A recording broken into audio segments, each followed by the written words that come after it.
नमस्कार, मी विशाल पाटील. आपण पाहताय TV9 मराठी.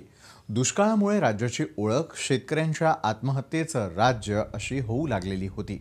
गेल्या वर्षभरापूर्वी राज्यामध्ये सत्ता बदल झाल्यानंतर राज्याचे मुख्यमंत्री फडणवीस यांनी राज्याची ही ओळख बदलण्याचे प्रयत्न सुरू केले. 2019 पर्यंत संपूर्ण महाराष्ट्र टंचाई मुक्त करण्याचा निर्धार मुख्यमंत्र्यांनी केलेला आहे. यासाठी पहिला प्रयत्न म्हणून राज्यातल्या अनेक भागामध्ये जलयुक्त शिवार अभियान राबवण्यात येत आहे.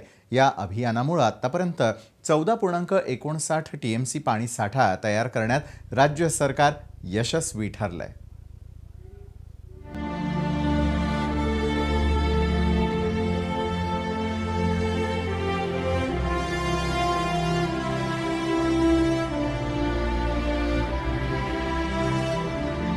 पश्चिम महाराष्ट्र आणि मराठवाडा हे राज्याचे प्रशासकीय विभाग जरी असले तरीही या भागांमध्ये पडणाऱ्या कमी पावसामुळे या भागांना दुष्काळग्रस्त भाग अशी नवी ओळख मिळाली आहे.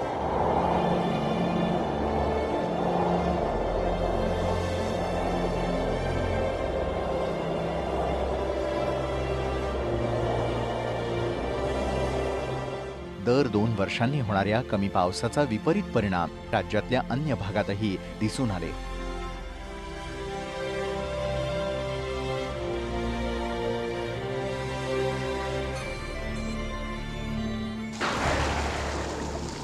कधी अवकाळी पाऊस, तर कधी गारपीट, तर कधी नापिकी. यामुळे राज्यातल्या शेतकऱ्यांच्या आत्महत्या देखील वाढू लागल्या.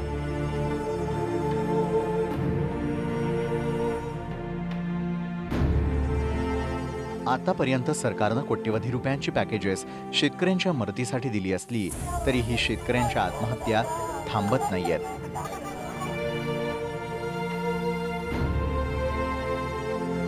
आणि म्हणूनच या आत्महत्यांवरती कायमस्वरूपी तोडगा काढण्यासाठी मुख्यमंत्र्यांनी पाण्याचे विकेंद्रित साठे तयार करण्याचा निर्णय घेतला आणि यातूनच तयार झाली जलयुक्त शिवार योजना. राज्य सरकारने जलयुक्त शिवार ही अत्यंत महत्वाकांक्षी योजना हातामध्ये घेतली आहे. प्रत्येक गावातला पडणारा पाण्याचा थेंबन थेंब हा गावामध्ये साठवायचा, त्याच ठिकाणी मुरवायचा, त्या ठिकाणच्या जमिनीमध्ये पाण्याची पातळी वाढवायची आणि गावाच्या सिंचनाकरता, पिण्याच्या पाण्याकरता आणि बगैर सिंचनाकरता पाण्याचे विकेंद्रित साठे हे त्याच गावात तयार करायचे. या माध्यमातून हे काम सुरू केलं आहे आणि अतिशय चांगला रिस्पॉन्स त्याला मिळतोय आणि प्रत्येक ठिकाणी अत्यंत चांगला लोकसहभाग या ठिकाणी मला पाहायला मिळतोय. शेतकऱ्यांच्या आत्महत्या थांबवून शेतकऱ्यांचा आणि पर्यायानं राज्याचा विकास करायचा असेल तर पहिले शेती जगवायला हवी. शेती जगवायची असेल तर शेतीसाठी पाणी आणि शेतकऱ्यांचे पिण्याचे पाणी उपलब्ध करून देण्याची आवश्यकता आहे आणि हेच या अभियानाचं उद्दिष्ट आहे. शेतीला जोपर्यंत पाणी मिळणार नाही, मॉइश्चर सिक्युरिटी मिळणार नाही, तोपर्यंत शेती सस्टेनेबल होऊ शकत नाही आणि म्हणून आम्ही जलयुक्त शिवार ही योजना हातामध्ये घेतली. राज्यात आतापर्यंत जलसंधारणाच्या वेगवेगळ्या योजना वेगवेगळ्या पद्धतीनं राबवल्या जात होत्या. अनेक योजना अर्धवट राहिल्या होत्या आणि याच कारणांमुळे 70,000 कोटी रुपये खर्च होऊनही राज्याच्या सिंचन क्षेत्रात वाढ होऊ शकली नाही. नेमकं हेच कारण मुख्यमंत्र्यांनी हेरलं आणि रायगण पॅटर्न, हिवरे बाजार पॅटर्न याशिवाय जलसंधारणाच्या वेगवेगळ्या 28 योजना एकत्रित राबवण्यात येत आहेत.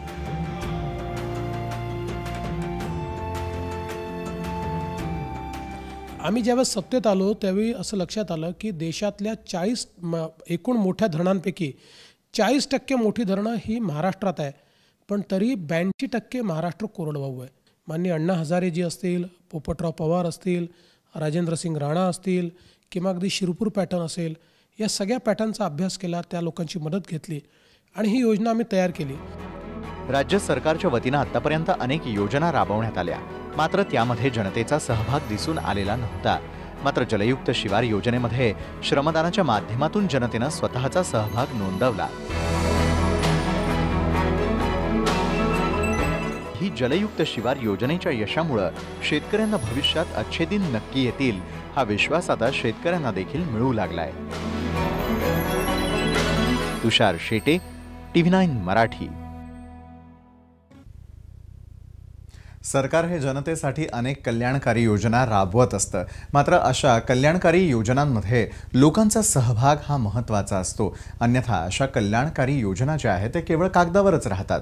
मात्र दुष्काळामुळे हैराण झालेल्या लोकांनी आता सरकारच्या जलशिवार योजनेला चांगलाच प्रतिसाद दिलेला आहे आणि त्याचे सकारात्मक परिणाम आता दिसू लागलेले आहेत. आणि त्यामुळे जलशिवार योजना आता केवळ योजना न राहता ती आता एक लोक चळवळ बनू लागलेली आहे. पाहुयात यावरचा एक स्पेशल रिपोर्ट. सोलापूर जिल्ह्यात ऐन पावसाळ्यात पावसानं दगा दिला. मात्र परतीच्या वेळी पाऊस चांगलाच मेहरबान झालाय. त्यामुळे जिल्हा प्रशासनानं लोकवर्गणी आणि लोकसहभागातून पावसाचा प्रत्येक थेंब साठवण्याचा प्रयत्न केला आणि यात चांगलंच यश मिळालं. त्यामुळे आता शेतकऱ्यांची थोड्या प्रमाणात का होईना पाण्याची चिंता मिटलीय. ती आहे दक्षिण सोलापूर तालुक्यातली श्रीशैल काळे यांची विहीर. ती आता चांगलीच भरली आहे. त्यामुळे आता त्यांच्या शेतीच्या पाण्याची चिंता मिटली आहे. जलयुक्त शिवाराचा फायदा केवळ एका ठिकाणीच दिसून आलेला नाही. शिधाराम हे अक्कलकोट तालुक्यातील इंगळणी या गावामध्ये राहतात. पूर्वी पाण्याची पातळी खाली गेल्यानं त्यांच्या बोरवेलला पुरेसं पाणी नव्हतं. मात्र आता त्यांच्या बोरवेलच्या पाण्याच्या पातळीत चांगलीच वाढ झाली आहे. मी MREGS मध्ये विहीर पुनर्बांधणी करून घेतलो. अगोदर हे विहीर कोरडा होता. ते 15 दिवसात काय पाऊस झाला नाही त्याच्यामध्ये एक 20-30 फूट पाणी आलंय. ते आमचे फुलं पीक सगळं ते विहिरीवरच आहेत. आणि हे पुनर्भरणामुळे पाणी वाढल्यामुळे आता पुढच्या उत्पन्नामध्ये कायमची वाढ होणार आहे. आणि सगळं पाण्याची पातळी विहिरीला पाणी सुटले हे सगळं हे पुनर्भरणामुळे झालेलं आहे. टोटल 18 एकर शेती आमची. हे 6 महिन्यापूर्वी काहीच एक थेंब पाणी नव्हतं इथं. शुल्लक अर्धा इंच बोरवर होतं. हे बांध का म्हणते त्याला कंपाऊंडिंग बाय हे केल्यामुळं 3/18, 20, 25 ह्याच्यामुळं आम्हाला आता 6 महिनेपर्यंत पाण्याची आवश्यकता भासणार नाही आता. आणि पूर्ण स्टॉक झालं. जे म्हणजे पूर्वी 50 वर्षापूर्वी करायला पाहिजे होते हे काम आता हे केल्यामुळं पूर्वी 50 वर्षापर्यंत हे कलेक्शन होणार आहे. पाऊस पडल्यानंतर वाया जाणारं पाणी कंपाऊंड बिल्डिंग, विहिरी पुनर्भरण, बोरवेल पुनर्भरण या योजनेअंतर्गत साठवण्यात आल्यानं पाण्याच्या पातळीत चांगलीच वाढ झाली आहे. शिवाय अनेक छोटे मोठे बंधारे आणि नदी नाले आता भरून गेलेत. ही योजना जर यशस्वीपणे राबवली गेली तर गावागावातली पाणी टंचाई कायमची मिटू शकते. 24 एकर आमच्या भावाचे मिळून 24 एकर शेत आहे. त्याच्या लगत अजून 25 एकर शेत येते. ते समजायला पाण्याचा उपयोग होणार आहे.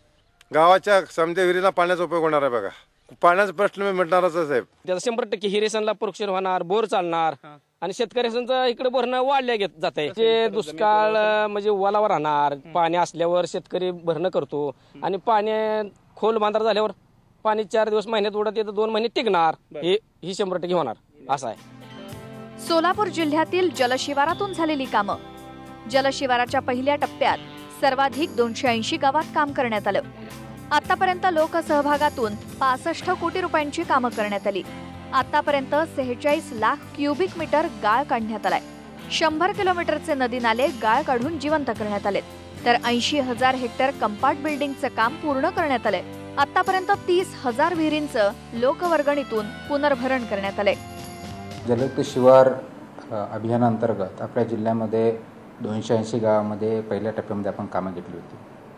त्यामध्ये आपण 5-6 प्रकारचे कामं घेतले, ज्याच्यामध्ये कंपाऊंड बिल्डिंग हा मेजर फोकस एरिया होता आणि त्याचबरोबर विहीर पुनर्भरण हे लोकसहभागातून आपण घेतलं होतं. याच्यामध्ये आजच्या डेटला 80,000 हेक्टर आपण कंपाऊंड बिल्डिंग केलेलं आहे आणि 20,000चं काम सध्या चालू आहे. लोकसहभागातून आपण जवळजवळ 30,000 विहिरीचं पुनर्भरण केलेलं आहे. त्याच्यामध्ये शासनाचे 1 रुपया आपण घातलेला नाही. गेल्या कित्येक वर्षांपासून पाणी अडवा आणि पाणी जिरवा असं सरकारी यंत्रणा सांगत होती. मात्र लोकसहभागाशिवाय ते शक्य नव्हतं. त्यामुळे ही योजना केवळ कागदावरतीच राहिली. मात्र दुष्काळामुळे शेतकऱ्यांना पाण्याच्या प्रत्येक थेंबाचं मोल कळलं आणि जलशिवार योजनेच्या कामात लोकांनी मोठ्या प्रमाणात सहभाग घेतलाय. त्याचा परिणाम म्हणून पाण्याच्या पातळीत वाढ होऊन त्याचे परिणाम लोकांना दिसू लागले. त्यामुळे जलयुक्त शिवार योजना ही योजना न राहता ती आता एक लोक चळवळ बनू लागली आहे. रोहित पाटील, TV9 मराठी, सोलापूर. तर जलयुक्त शिवार ही योजना खरोखरच 100% पास झाली का हे आणखी जाणून घेणार आहोत छोट्याशा ब्रेकनंतर.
ब्रेकनंतर आपल्या सगळ्यांचं पुन्हा एकदा स्वागत. राज्यामध्ये सतत उद्भवणारी टंचाई परिस्थिती विचारात घेऊन सर्वांसाठी पाणी आणि टंचाई मुक्त महाराष्ट्र 2019 अंतर्गत जलयुक्त शिवार अभियान राज्य शासनानं हाती घेतलेलं आहे. टंचाई परिस्थिती जाहीर केलेल्या 22 जिल्ह्यांमधील 19,059 गावांमध्ये हे अभियान प्राधान्यानं राबवण्यात येत आहे. भविष्यामध्ये राज्याच्या उर्वरित भागात पाणी टंचाई निर्माण होऊ नये यासाठी उपाययोजना करण्यावरही भर दिलेला आहे. जलयुक्त शिवार अभियानाचा मुख्य उद्देश काय आहे याचा घेतलेला हा आढावा.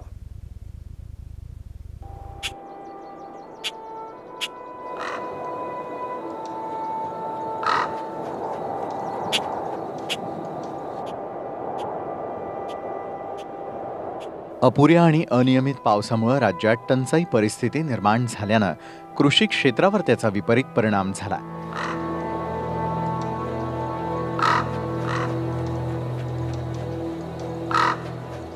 यामुळे राज्याचा विकास देखील खुंटला. राज्यात गेल्या 4 दशकात पाण्याच्या पुरेशा उपलब्धीअभावी कोरडवाहू क्षेत्रातील पिकांच्या उत्पादनात मोठ्या प्रमाणात चढ उतार दिसून येतो.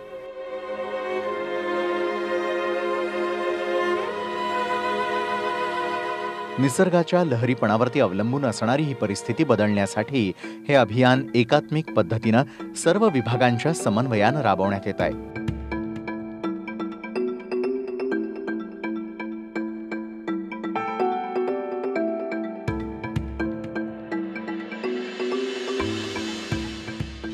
जलयुक्त शिवार अभियानाचे काही प्रमुख उद्देश: पावसाचं पाणी गावाच्या शिवारातच अडवणं, भूगर्भातील पाण्याच्या पातळीत वाढ करणं, राज्याच्या सिंचन क्षेत्रात वाढ करून शेतीसाठी संरक्षित पाणी आणि पाण्याच्या वापराच्या कार्यक्षमतेत वाढ करणं, सर्वांना पुरेसे पाणी उपलब्ध करण्याची शाश्वतता निर्माण करणं, भूजल अधिनियमाची अंमलबजावणी, विकेंद्रित पाण्याचे साठे निर्माण करणं, पाणी साठवण क्षमता निर्माण करणारी नवीन कामं हाती घेणं, अस्तित्वात असलेले व निकामी झालेले बंधारे, गावतलाव, पाझर तलाव, सिमेंट बंधारे आदी जलस्रोतांची साठवण क्षमता वाढवणं, जलस्रोतातील गाळ लोकसहभागातून काढून पाणीसाठा वाढवणं, पाण्याच्या ताळेबंदाबाबत आणि कार्यक्षम वापराबाबत प्रभावी जनजागृती तसंच वृक्ष लागवडीस प्राधान्य देणं.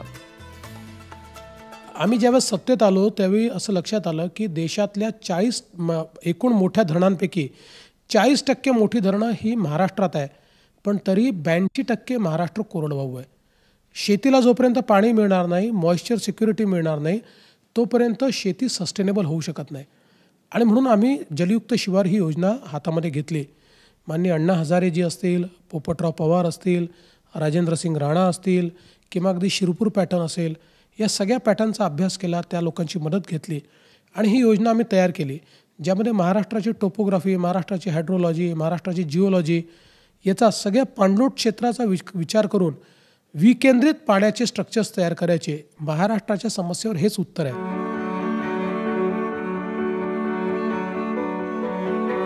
राज्य सरकारनं दूरगामी परिणाम लक्षात घेऊन जलयुक्त शिवार योजना हाती घेतली आहे.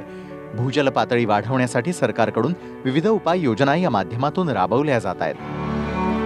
जलयुक्त शिवार अभियानांतर्गत पाणलोट विकासाची कामं, साखळी सिमेंट नाला बांधाची खोलीकरण आणि रुंदीकरणासह कामे, जुन्या जलसंरचनांचं पुनर्जीवन, कोल्हापूर पद्धतीच्या व साठवण बंधाऱ्यांची दुरुस्ती, पाझर तलाव, लघुसिंचन तलाव दुरुस्ती, नूतनीकरण व क्षमता पुनर्स्थापित करणं, पाझर, गाव, साठवण शिवकालीन, ब्रिटिशकालीन आणि निजामकालीन तलावातील माती व नाला बांधातील गाळ काढणं, मध्यम व मोठ्या प्रकल्पाच्या सिंचन क्षमतेनुसार प्रत्यक्ष वापर होण्यासाठी उपाययोजना करणं, छोटे ओढे, नाले, जोड प्रकल्प राबवणं, विहीर, बोअरवेल पुनर्भरण, पिण्याच्या पाण्याचे स्रोत तसंच पाणी वापर संस्थांचे बळकटीकरण, कालवा दुरुस्ती या उपाययोजनेवर भर देण्यात आलाय. दुष्काळाचं दुष्टचक्र जे सुरू झालं होतं त्याचं कारण असं होतं का जमिनीतले किंवा भूगर्भातले पाण्याचे साठे होते ते कमी झाले होते. तुमच्या जलयुक्त शिवारमुळे ते साठे देखील वाढायला मदत झालेली आहे. मुळामध्ये याचा अप्रोचच हा आहे. माथ्यापासनं पायथ्यापर्यंत वेगवेगळी ट्रीटमेंट वॉटरशेडला देत जाणं. माथ्यावरती आपण डीप CCT करतो आहे, CCTs करतो आहे, मग शेतीमध्ये आपण एरिया ट्रीटमेंट करतो आहे, त्या ठिकाणी कंपार्टमेंट बंडिंग करतो आहे, त्यामुळे इन सिटू वॉटर कन्झर्वेशन होत आहे. नदी नाले जे आहेत त्याचं रुंदीकरण करतो आहे, त्याच्यातलं गाळ काढतो आहे, त्यामुळे ड्रेनेज सिस्टीम पूर्ण तयार होते आहे आणि उगमापासून संगमापर्यंत ही सगळी जी काही सिस्टीम आहे ड्रेनेजची ही जोडत जर आपण गेलो, वरती जर पाणी कन्झर्व होत गेलं तर पाण्याची पातळी वर येत जाते आणि हे जर ओढे नाले वाहत राहिले तर आपला जो रन ऑफ आहे त्या रन ऑफचं पाणी आपल्याला त्यातनं मिळतं आणि मग त्याच्यामध्ये जर काही सिमेंट नाला बांधला, माती नाला बांधला, गॅबियन स्ट्रक्चर बांधलं, कोल्हापुरी बंधारे बांधले तर त्या माध्यमातून ते पाणी आपल्याला थांबवता येतं आणि पुन्हा जमिनीत मुरवता येतं. अशाच प्रकारचा एकात्मिक पाणलोट विकासाचा जो कार्यक्रम आहे त्यालाच आधारभूत घेऊन हा कार्यक्रम आम्ही ठरवला आहे.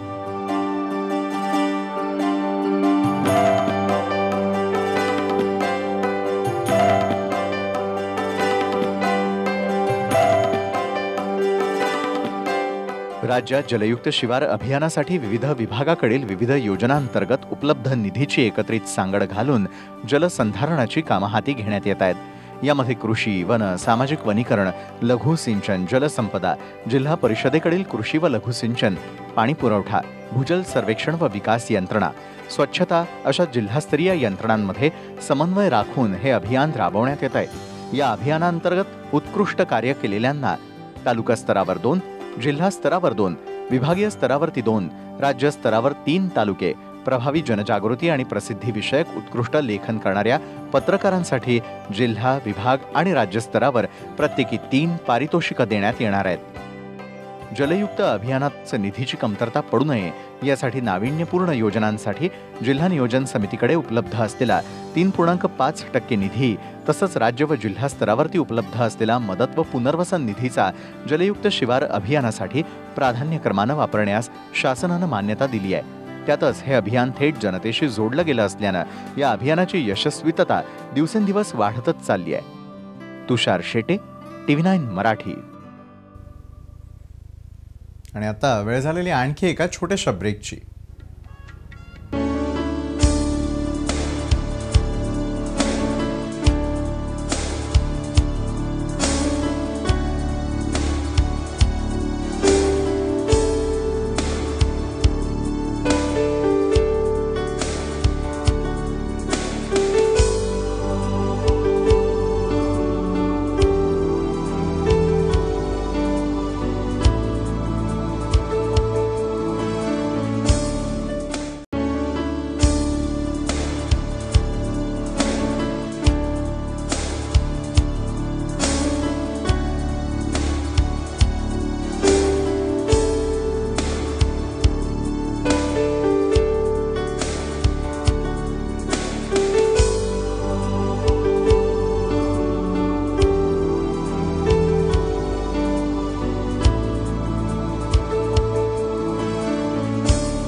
ब्रेकनंतर आपल्या सगळ्यांचं पुन्हा एकदा स्वागत. जलशिवार योजनेला मिळणारा वाढता प्रतिसाद पाहून राज्य सरकारनं सिंचनासंदर्भात आणखी एक महत्त्वाचा निर्णय घेतला. पाणी अडवण्यासाठी राज्यामध्ये नवीन बंधारे आणि कालवे बांधण्याऐवजी जुन्या योजना आणि जुन्या बांधकामाचं पुनर्जीवन करण्याचा निर्णय राज्य सरकारनं घेतलाय. एकट्या सोलापूर जिल्ह्यातच अशी 6,000च्या वर बांधकामं आढळलेली आहेत. त्याचं आता पुनरुज्जीवन करण्यात येणार आहे. तसं पाहिलं तर राज्यातल्या इतर विभागाच्या तुलनेत पश्चिम महाराष्ट्र सधन आणि प्रगतिशील.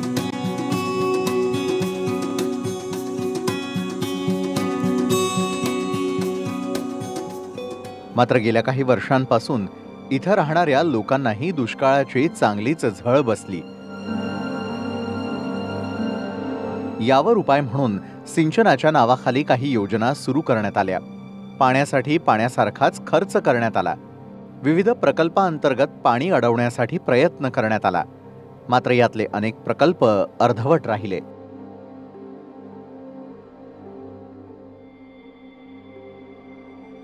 आणि त्यामुळे सिंचनाचं उद्दिष्ट काही केल्या पूर्ण झालं नाही.